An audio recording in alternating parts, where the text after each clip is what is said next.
Test 4. You will hear a number of different recordings, and you will have to answer questions on what you hear. There will be time for you to read the instructions and questions, and you will have a chance to check your work. First, you have some time to look at questions 1 to 7.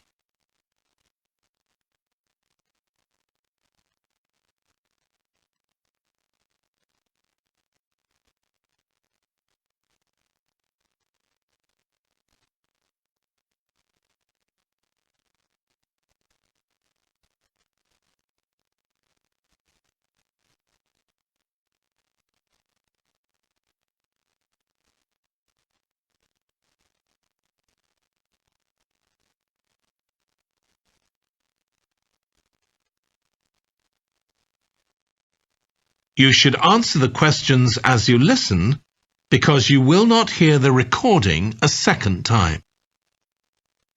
Listen carefully and answer questions 1 to 7. Good morning, Clare House Hotel. Andrew speaking. I'm the events manager. Good morning, Andrew. My name's Samantha. I'm arranging a party for my parents' 50th wedding anniversary, and I'm ringing to ask about hiring a room sometime next September. Also, my parents and several of the guests will need accommodation. OK, I'm sure we can help you with that. Will you be having a sit-down meal or a buffet? Probably a sit-down. And do you know how many people there'll be? Around 80, I think. Well, we have 2 rooms that can hold that number. One is the Adelphi room. That can seat 85, or hold over 100 if people are standing for a buffet. Right. If you have live music, there's room for 4 or 5 musicians in the gallery, overlooking the room. Our guests usually appreciate the fact that the music can be loud enough for dancing, but not too loud for conversation. Yes, I really don't like it when you can't talk. Exactly. Now, the Adelphi room is at the back of the hotel, and there are French windows leading out onto the terrace. This has a beautiful display of pots of roses at that time of the year. Which direction does it face? Southwest. So that side of the hotel gets the sun in the afternoon and early evening. Very nice. From the terrace, you can see the area of trees within the grounds of the hotel, or you can stroll through there to the river. That's on the far side, so it isn't visible from the hotel. OK. Then another option is the Carlton Room. This is a bit bigger. It can hold up to 110 people, and it has the advantage of a stage, which is useful if you have any entertainment, or indeed a small band can fit onto it. And can you go outside from the room? No, the Carlton Room is on the first floor, but on one side the windows look out onto the lake. Lovely. I think either of those rooms would be suitable. Can I tell you about some of the options we offer in addition? Please do. As well as a meal, you can have an MC, a master of ceremonies, who'll be with you throughout the party. What exactly is the MC's function? I suppose they make a speech during the meal, if we need one, do they? That's right. All our MCs are trained as public speakers, so they can easily get people's attention. Many guests are glad to have someone who can make themselves heard above the chatter. And they're also your support. If anything goes wrong, the MC will deal with it, so you can relax. Great. I'll need to ask you about food, but something else that's important is accommodation. You obviously have rooms in the hotel, but do you also have any other accommodation? Like cabins, for example? Yes, there are 5 in the grounds, all self-contained. They each sleep 2 to 4 people and have their own living room, bathroom and small kitchen. That sounds perfect for what we'll need. Before you hear the rest of the conversation, you have some time to look at questions 8 to 10.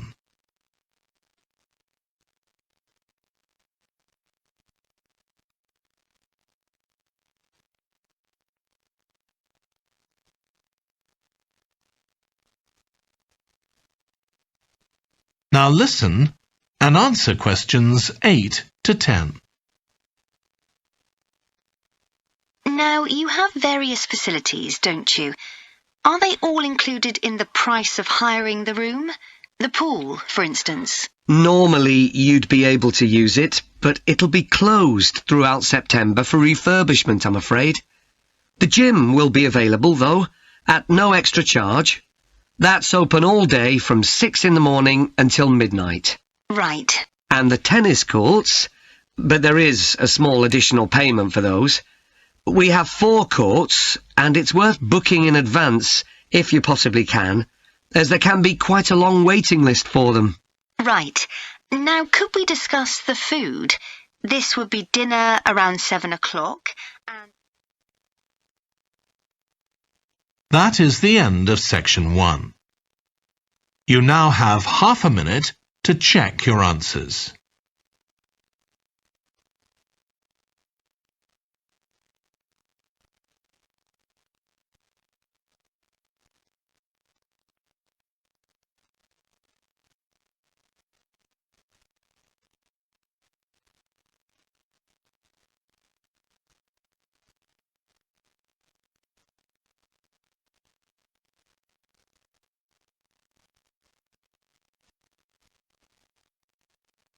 Now turn to section 2.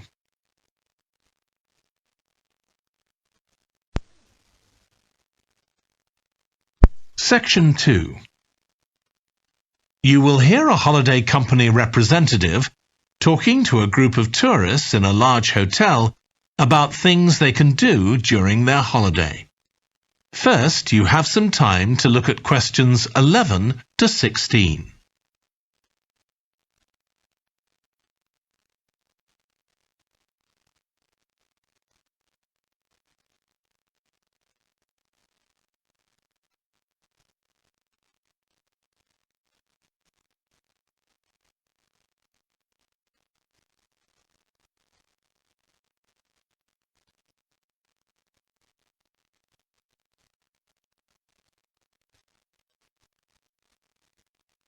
Now listen carefully and answer questions 11 to 16.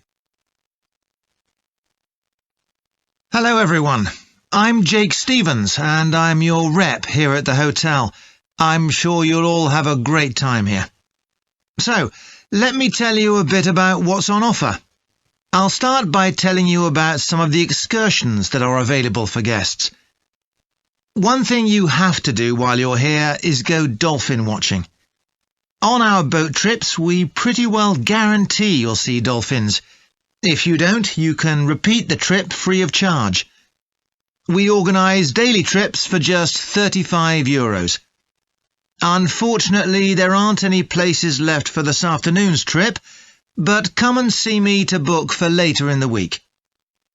If you're energetic, I'd recommend our forest walk. It's a guided walk of about 7 kilometres. There'll be a stop halfway, and you'll be provided with a drink and sandwiches. There's some fairly steep climbs up the hills, so you need to be reasonably fit for this one, with good shoes. Oh, and bring a waterproof in case it rains. It's just €25, all-inclusive, and it's every Wednesday. Then on Thursdays, we organise a cycle trip, which will give you all the fun of biking without the effort. We'll take you and your bike up to the top of Mount Lana and leave you to bike back.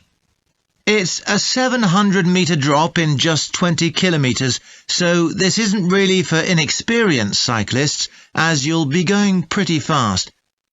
And if it's a clear day, you'll have fantastic views.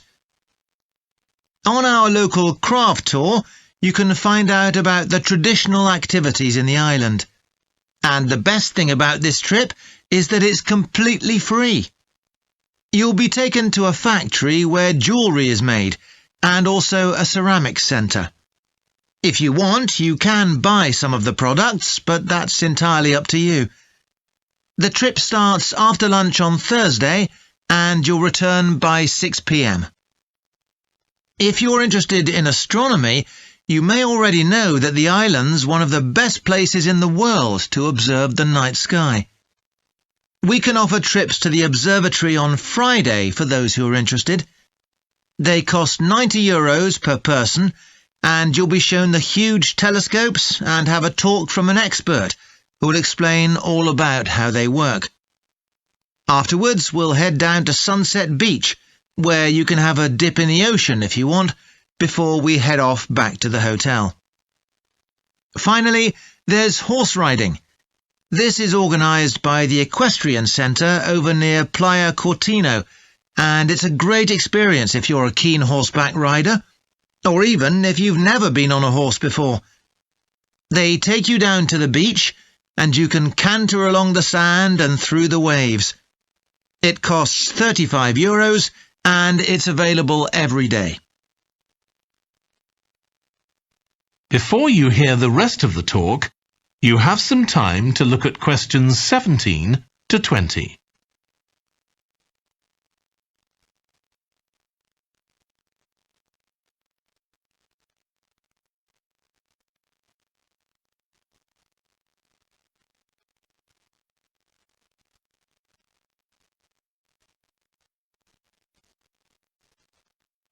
Now listen and answer questions 17 to 20.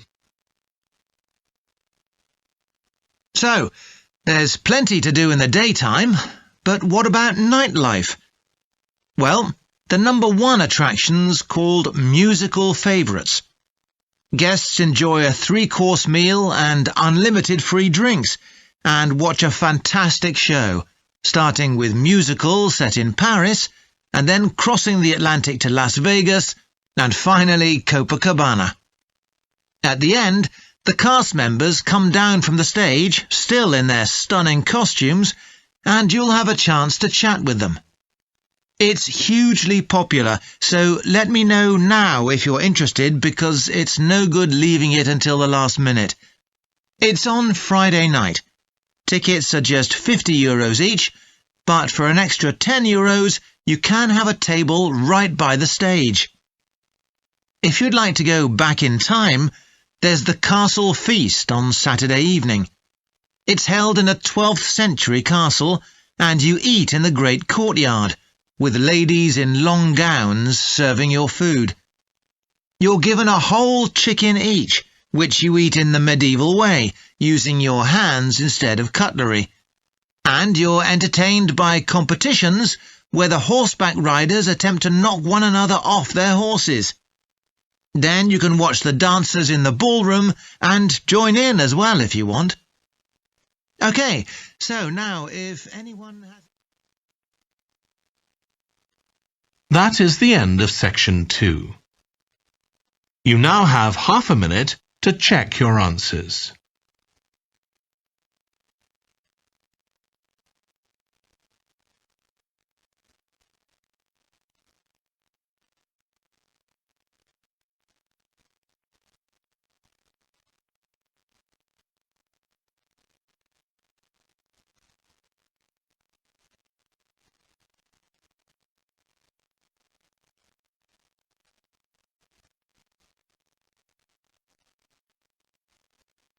Now turn to section 3.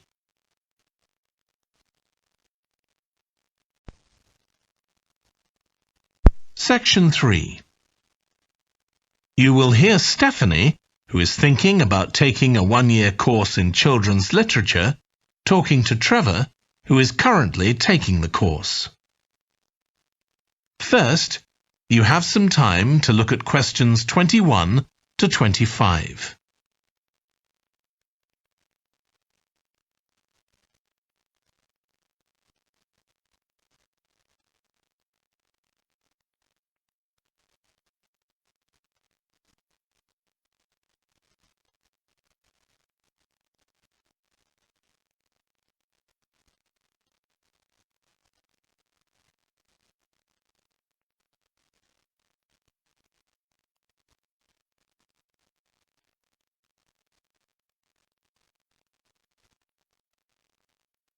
Now listen carefully and answer questions 21 to 25. Hello, Trevor. Hello, Stephanie.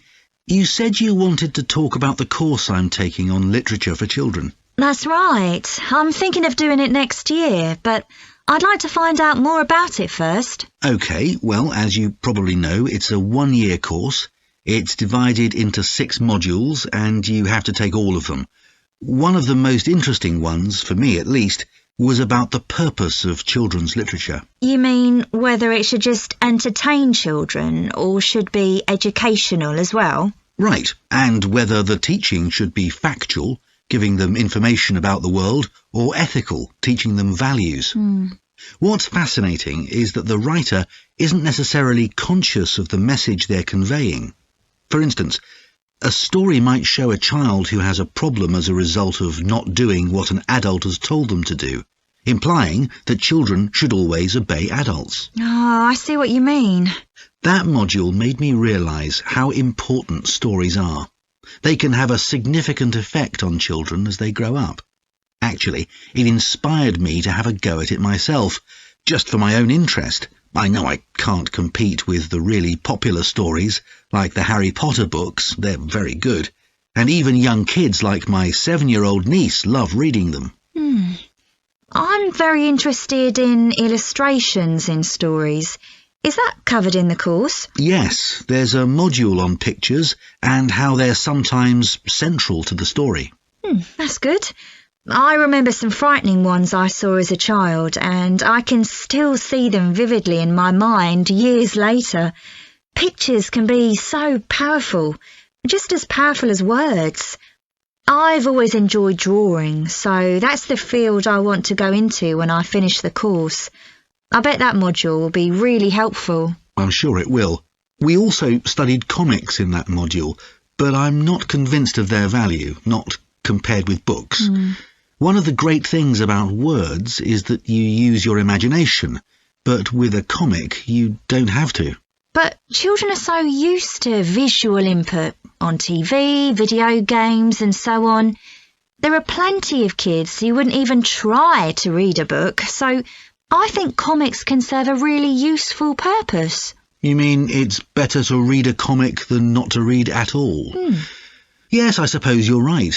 I just think it's sad when children don't read books. What about books for girls and books for boys?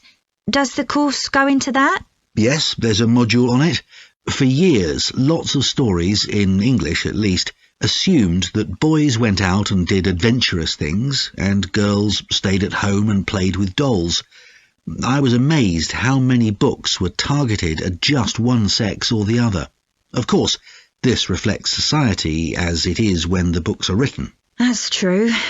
So it sounds as though you think it's a good course. Definitely. Before you hear the rest of the discussion, you have some time to look at questions 26 to 30.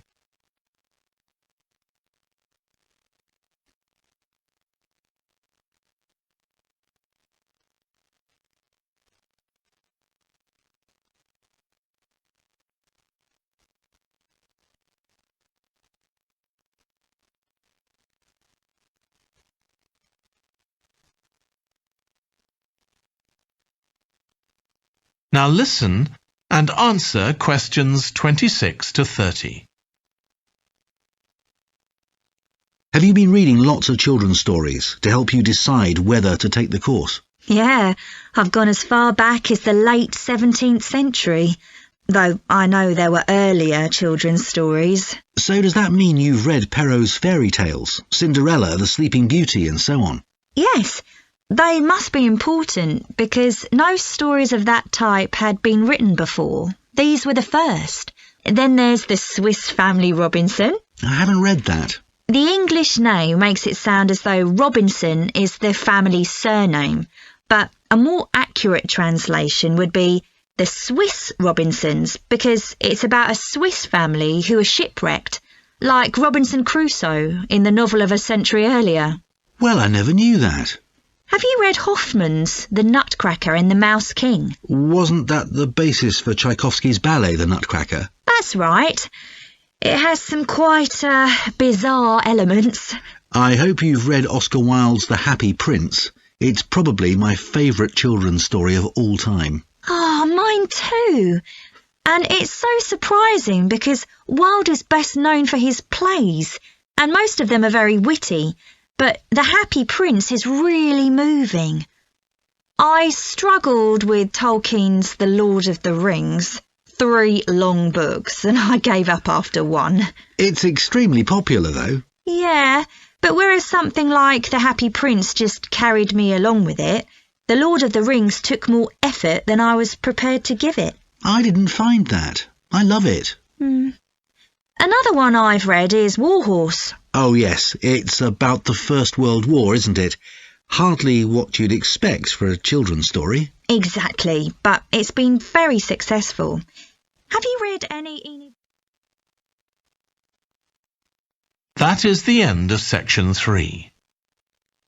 You now have half a minute to check your answers.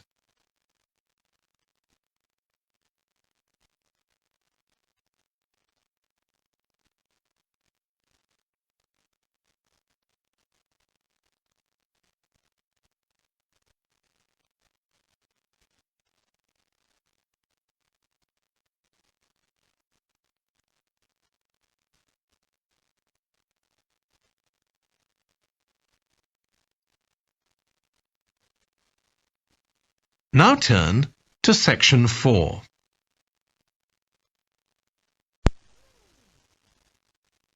Section 4. You will hear part of a lecture about a branch of archaeology called marine archaeology. First, you have some time to look at questions 31 to 40.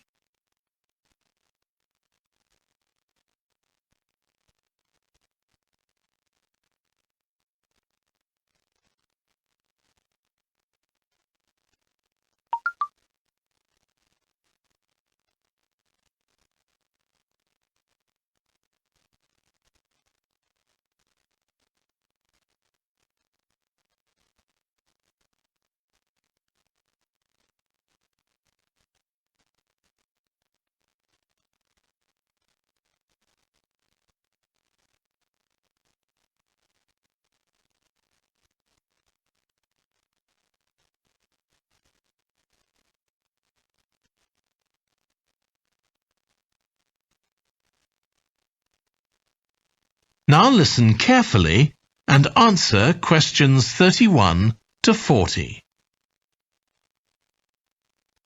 In today's class, I'm going to talk about marine archaeology, the branch of archaeology focusing on human interaction with the sea, lakes and rivers. It's the study of ships, cargoes, shipping facilities and other physical remains. I'll give you an example, then go on to show how this type of research is being transformed by the use of the latest technology. Atlit Yam was a village on the coast of the eastern Mediterranean, which seems to have been thriving until around 7000 BC. The residents kept cattle, caught fish, and stored grain. They had wells for fresh water. Many of their houses were built around a courtyard and were constructed of stone. The village contained an impressive monument, 7 half-ton stones standing in a semicircle around a spring that might have been used for ceremonial purposes. Atlit Yam may have been destroyed swiftly by a tsunami, or climate change may have caused glaciers to melt and sea levels to rise, flooding the village gradually. Whatever the cause, it now lies 10 metres below the surface of the Mediterranean, buried under sand at the bottom of the sea. It's been described as the largest and best preserved prehistoric settlement ever found on the seabed. For marine archaeologists, Atlit Yam is a treasure trove. Research on the buildings, tools, and the human remains has revealed how the bustling village once functioned, and even what diseases some of its residents suffered from. But of course, this is only one small village, one window into a lost world. For a fuller picture, researchers need more sunken settlements, but the hard part is finding them. Underwater research used to require divers to find shipwrecks or artifacts, but in the second half of the 20th century, various types of underwater vehicles were developed, some controlled from a ship on the surface, and some of them autonomous, which means they don't need to be operated by a person. Autonomous underwater vehicles, or AUVs, are used in the oil industry, for instance, to create maps of the seabed before rigs and pipelines are installed. To navigate, they use sensors, such as compasses and sonar. Until relatively recently, they were very expensive and so heavy that they had to be launched from a large vessel with a winch.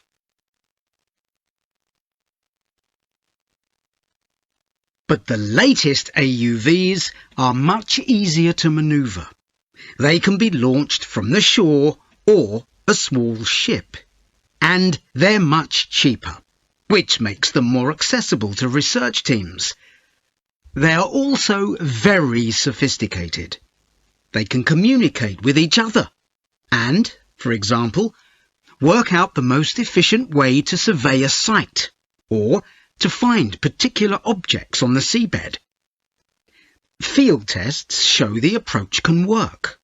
For example, in a trial in 2015, 3 AUVs searched for wrecks at Marzi off the coast of Sicily.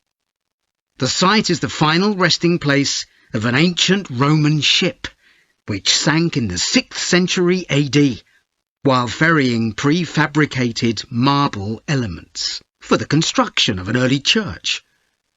The AUVs mapped the area in detail, finding other ships carrying columns of the same material. Creating an internet in the sea for AUVs to communicate is no easy matter. Wi-Fi networks on land use electromagnetic waves, but in water these will only travel a few centimetres.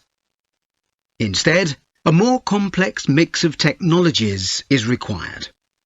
For short distances, AUVs can share data using light, while acoustic waves are used to communicate over long distances. But more creative solutions are also being developed, where an AUV working on the seabed offloads data to a second AUV, which then surfaces and beams the data home to the research team using a satellite. There's also a system that enables AUVs to share information from seabed scans and other data. So, if an AUV surveying the seabed finds an intriguing object, it can share the coordinates of the object, that is, its position, with a nearby AUV that carries superior cameras, and arrange for that AUV to make a closer inspection of the object. Marine archaeologists are excited about the huge potential of these AUVs for their discipline. One site where they're going to be deployed is the Gulf of Baratti off the Italian coast. In 1974, a 2,000-year-old Roman vessel was discovered here in 18 metres of water. When it sank, it was carrying medical goods in wooden or tin receptacles. Its cargo gives us insight into the treatments available all those years ago, including tablets that are thought to have been dissolved to form a cleansing liquid for the eyes. Other Roman ships went down nearby, taking their cargoes with them. Some held huge pots made of terracotta. Some were used for transporting cargoes of olive oil, and others held wine. In many cases, It's only these containers that remain, while the wooden ships have been buried under silt on the seabed. Another project that's about to be... That is the end of section 4. You now have half a minute to check your answers.